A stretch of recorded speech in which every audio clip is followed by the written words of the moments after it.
and welcome back to Chemical Engineering Economics and Project Management class from the Chemical Engineering Undergraduate Program in ITB. And this is the module number 3 on plant cost estimation.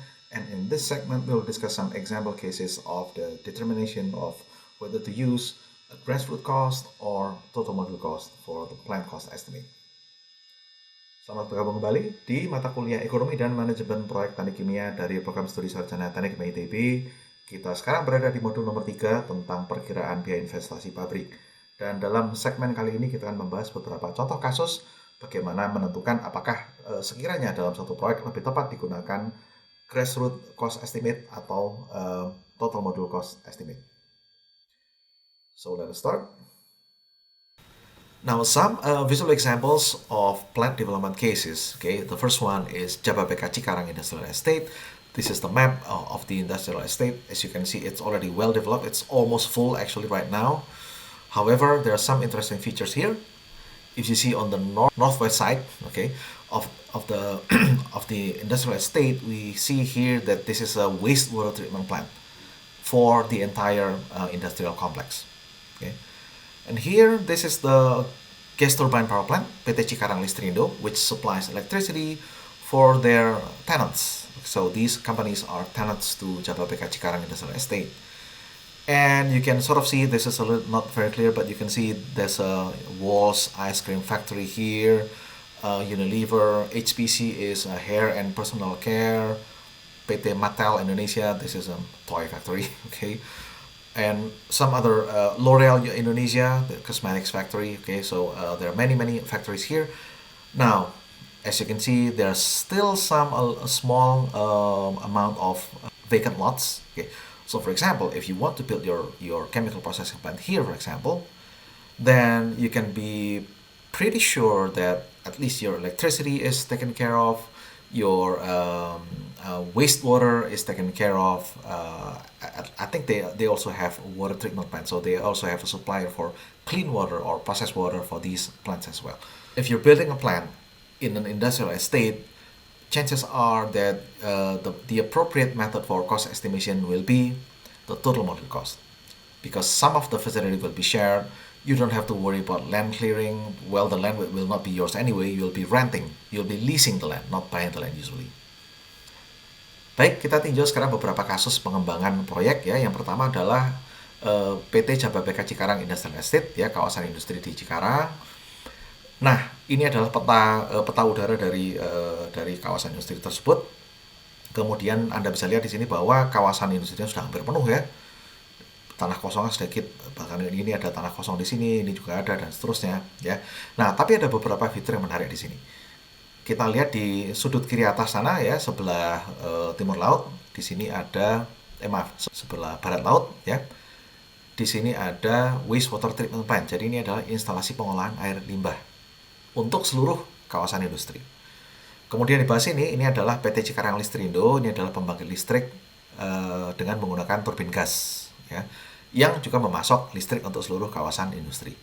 Di samping itu tentu saja pabrik-pabrik tenant dari kawasan industri ini juga kita bisa mengantisipasi, mereka pun juga mungkin mempunyai kapasitas pembangkitan listrik yang tetapi paling tidak hanya untuk mengcover keadaan darurat saja barangkali, gitu ya. Di sini kita lihat ada pabrik Walls ya, ice cream Walls dari Unilever, kemudian Unilever HPC ini adalah hair and personal care produk mereka. Di sini ada pabriknya L'Oreal dan sebagainya ya. Di sini ada pabrik Mattel Indonesia, pabrik mainan ya. Nah, jadi perusahaan-perusahaan yang menjadi tenant ini mereka tidak usah mengkhawatirkan lagi masalah penanganan air limbah, masalah pasokan listrik, semuanya udah diurus oleh kawasan industri. Jadi, kalau kita mau membangun pabrik di sini, misalkan di tanah kosong ini, maka kemungkinan besar basis harga pabrik yang cocok adalah total module cost. Karena banyak infrastruktur yang sudah berbagi dengan kawasan industri, sudah disediakan oleh kawasan industri. Nah, the next case is the Suralaya Steam Power Plant. Okay, and this is actually an ongoing project now, unit number 9 and 10.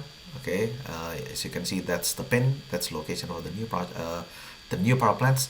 This is the old units, and this is their coal stockpile and their harbor facilities and so on. Okay, And this will be an integral part. Eventually, this will be an integral part of the entire PLTU Suralaya complex. Now, of course, you can see the land is already there. Okay, this is the photo. This is an ongoing project, remember.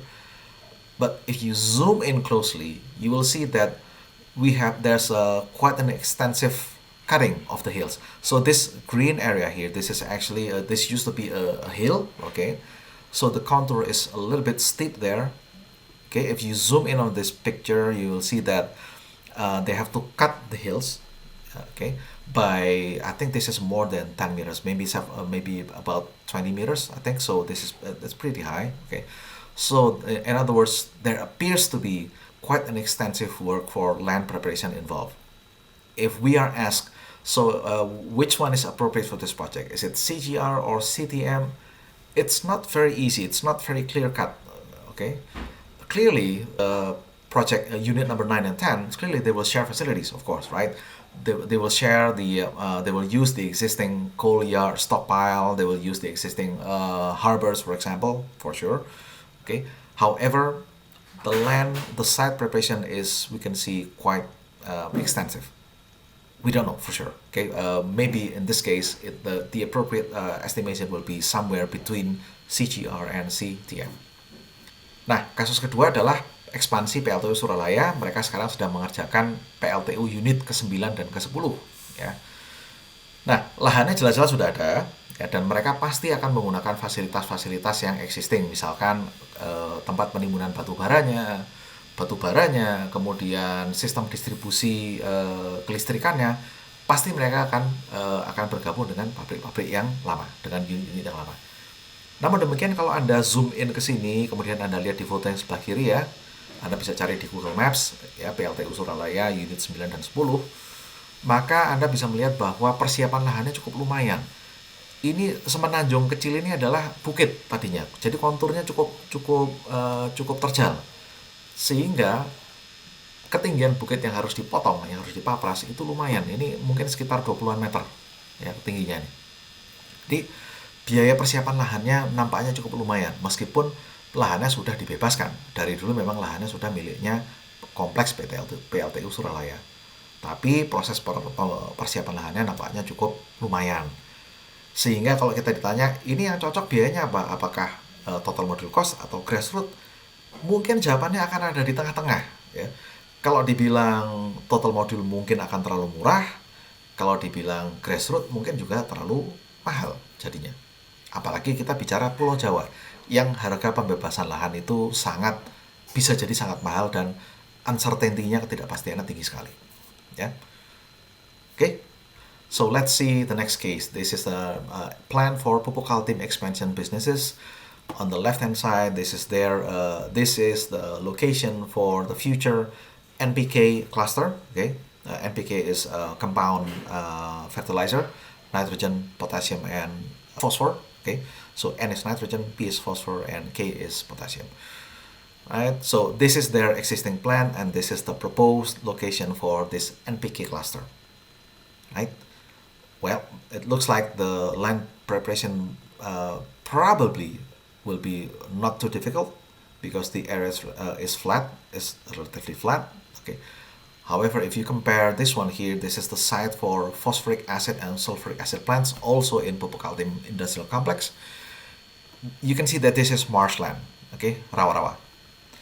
And marshland is notoriously expensive for site preparation, okay. So again, probably this will end up similar to what we have in the previous slide. If we use CGR, then this is probably too expensive because clearly there will be a shared facility with the existing Pupuk Kaltim plants. However, if we use total module cost, then you can clearly see that the land preparation is not easy at all. Okay, so again, it might be somewhere in between. Contoh berikutnya adalah rencana ekspansi Pupuk Kaltim, ya. Yang sebelah kiri ini adalah lokasi calon pembangunan NPK cluster. Jadi cluster pabrik-pabrik pupuk NPK, ya, pupuk nitrogen, fosfor, dan kalium. Ya. Kalau kita lihat di sini, nampaknya ini kalau kita hanya lihat dari foto ya, kelihatannya lahannya relatif datar, relatif kering. Jadi mungkin biaya persiapan lahannya tidak terlalu mahal. Tetapi kalau kita bandingkan dengan sebelah kanan, ini adalah lokasi untuk pabrik asam fosfat dan asam sulfat mereka. Sama, pupuk Kaltim juga. Di latar belakang Anda bisa lihat ini adalah kompleks pabrik lamanya.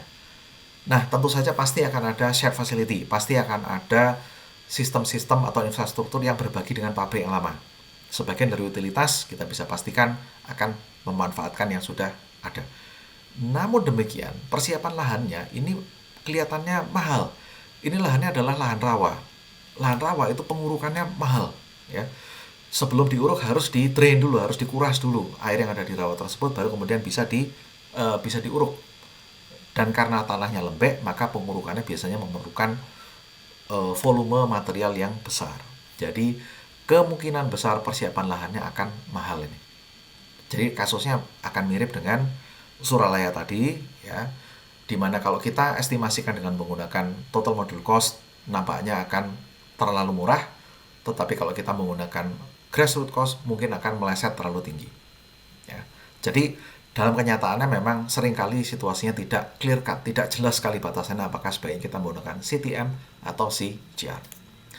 Alright, so this is the end of the current segment and we'll see you on the next one. Thank you very much for your attention.